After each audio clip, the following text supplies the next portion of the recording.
Hey guys, welcome to the help screen, and this is how to clear Roblox cache files.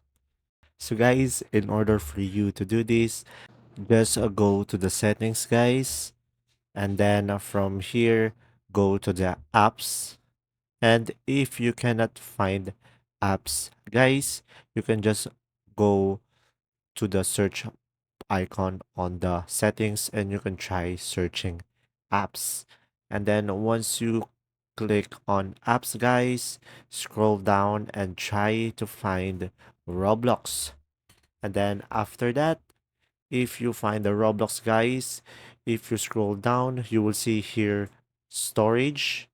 Just tap on it guys, and from here you will have two options. You can clear the cache. Just tap on it and it will automatically clear the cache, and we can also clear the data.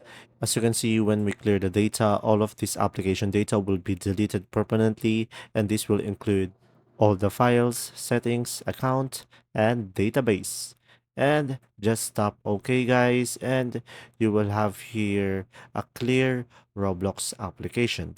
And there you go guys, if this video was helpful, please like and subscribe, and thanks for watching. See ya!